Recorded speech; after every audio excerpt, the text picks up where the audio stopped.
మహాభారత యుద్ధంలో అశ్వత్థామ హత.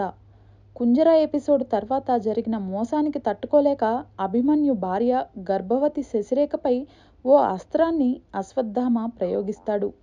మహిళలపై నీ ప్రతాపమా అంటూ అశ్వత్థామకు శ్రీకృష్ణుడు శాపం పెడతాడు. అయితే కలియుగంలో తనను రక్షించే సమయం వస్తుంది, నన్ను రక్షించిన తర్వాతే నీకు విమోచనం కలుగుతుంది అని శాప విమోచనం గురించి చెబుతాడు.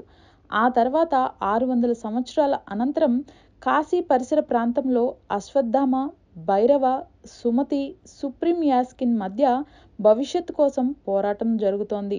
జల్సాగా తన వాహనం బుజ్జితో తిరిగే భైరవ ఎవరు? సుప్రీం యాస్కిన్ ప్రాజెక్ట్ కే లక్ష్యం ఏమిటి?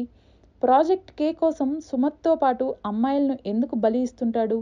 యాస్కిన్ సామ్రాజ్యం కాంప్లెక్స్ శంబాల ప్రాంతాల మధ్య పోరాటం ఏమిటి? కాశీలో భైరవ ఏం చేస్తుంటాడు? కట్టుదిట్టమైన కాంప్లెక్స్ నుంచి సుమతి ఎలా తప్పించుకొని అశ్వత్థామను కలుసుకున్నది? ఇంతకు అశ్వత్థామ కోసం వచ్చిన భైరవ ఎవరు? అశ్వత్థామ శాప విమోచనం జరిగిందా? తప్పించుకున్న సుమతి కోసం యాస్కిన్ వేటాడాలని ఎందుకు అనుకున్నాడు అనే ప్రశ్నలకు సమాధానమే కల్కి 2898 AD సినిమా కథ. మహాభారత యుద్ధం నేపథ్యంగా కథ మొదలై ఆ తర్వాత 600 ఏళ్ల టెక్నాలజీ ప్రపంచంలోకి అడుగుపెడుతుంది. అత్యాధునిక వాహనాలు, ఊహకు అందని వస్తువులు లాంటి వస్తువులు నిజంగానే థ్రిల్ చేస్తాయి. అయితే కథలో డెప్త్ ఉండటం వల్ల పరిచయం కారణంగా సినిమా చాలా స్లోగా కదిలినట్లు అనిపిస్తుంది. అయితే కొన్ని పాత్రల్లో ఆర్జీవి, ఎస్ఎస్ రాజమౌళి, దుల్కర్ లాంటి పాత్రలు రావటం కొంత ఉపశమనంగా ఉంటుంది. అయితే అలా నీరసంగా సాగే సినిమాకు ఇంటర్వెల్ ముందు 20 నిమిషాలు సినిమా మరో రేంజ్కు వెళ్తుంది. మంచి ట్విస్ట్తో ఫస్ట్ హాఫ్ ముగిసి సెకండ్ హాఫ్ పై అంచనాలు పెరుగుతాయి. ఇక సెకండ్ హాఫ్ పై భారీ అంచనాలు పెంచుకున్న ప్రేక్షకుడికి మూవీ కొంతమేరకు నిరాశకు గురిచేస్తుంది. స్లోగా కథ చెప్పటం వల్ల ఏం జరుగుతుందో అర్థం కాదు. కానీ చివరి 30 నిమిషాల సినిమా ప్రేక్షకుణ్ణి కొత్త అనుభూతికి గురిచేయటమే కాకుండా సీట్లకు అతుక్కుపోయేలా చేస్తుంది. సెకండ్ హాఫ్లో అమితాబ్, ప్రభాస్ మధ్య ఫైట్ సినిమాకు ఎనర్జీని ఇచ్చిందని చెప్పవచ్చు. ఇక climax twist, Kamal Haasan episode సినిమాను సంపూర్ణంగా మంచి సినిమాను చూశామనే సంతృప్తికి గురిచేస్తుంది. సెకండ్ పార్ట్ పై అంచనాలు పెంచేలా చేసిందని చెప్పవచ్చు. అయితే కల్కి 2898 AD సినిమాకు ఫుల్ క్రెడిట్ అంతా నాగశ్విన్, అమితాబ్కు ఇవ్వాల్సిందే. నాగశ్విన్ రాసుకున్న కథ పురాణాలకు, అడ్వాన్స్ టెక్నాలజీ వరల్డ్కు కనెక్ట్ చేసిన తీరు ఓ మ్యాజిక్ అని చెప్పాలి. నాగి రాసుకున్న పాత్రలు, అనుసరించిన స్క్రీన్ ప్లే కొత్తగా థ్రిల్లింగ్గా ఉంటుంది. పార్ట్ 1లో కొంత ట్రిమ్ చేసి ఉంటే మూవీ స్పీడ్ పెరిగి ల్యాగ్ అనే ఫీలింగ్ వచ్చి ఉండేది కాదనిపిస్తుంది. ఇక కల్కి మూవీకి అమితాబ్ బచ్చన్ నట విశ్వరూపమే చూసే అవకాశం ఈ తరం ప్రేక్షకులకు దక్కిందని చెప్పాలి. ఇక ప్రభాస్ ఫన్నీ క్యారెక్టర్ సినిమాకు ఫీల్ గుడ్గా అనిపిస్తుంది. అలాగే ప్రభాస్ యాక్షన్ సీన్లు మాస్ ఆడియన్స్కు బాగా కనెక్ట్ అయ్యేలా ఉన్నాయి.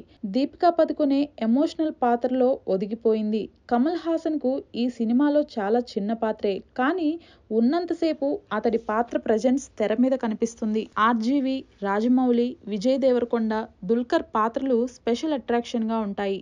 సీనియర్ నటి శోభన మంచి పాత్రలో మెప్పించింది. టెక్నికల్ విభాగాల పనితీరు విషయానికి వస్తే ఈ సినిమాలో సినిమాటోగ్రఫీ, విజువల్ ఎఫెక్ట్స్, ఆర్ట్ విభాగాల పనితీరు ఎక్సలెంట్ అని చెప్పవచ్చు. సినిమాటోగ్రఫీ బాగుంది. అయితే సంతోష్ నారాయణ్ మ్యూజిక్ మైనస్. చాలా సన్నివేశాల్లో బ్యాక్గ్రౌండ్ స్కోర్ పేలవంగా ఉందనే ఫీలింగ్ కలుగుతుంది.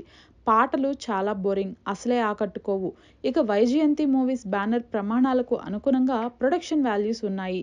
సి అశ్విని దత్, ప్రియాంక స్వప్న దత్ అనుసరించిన నిర్మాణ విలువలు చూస్తే ఖర్చుకు వెనకాడలేదు అని తెలిసిపోతుంది. తెలుగు సినిమా సత్తాను మరోసారి ప్రపంచానికి చాటి చెప్పిన ప్రయత్నాన్ని అభినందించాలి. ఇక మహాభారతం నేటి టెక్నాలజీ యుగాన్ని కనెక్ట్ చేస్తూ విజువల్ వండర్గా రూపొందించిన చిత్రం కల్కి 2898 AD. Nagashwin vision, Amitabh, Kamal, Deepika talent, Prabhas mass appeal ఈ సినిమాకు ప్లస్ పాయింట్స్. ఇక మ్యూజిక్, స్లో నెరేషన్ ఈ సినిమాకు మంచి భోజనంలో పంట కింద రాయిలా ఉంటాయి.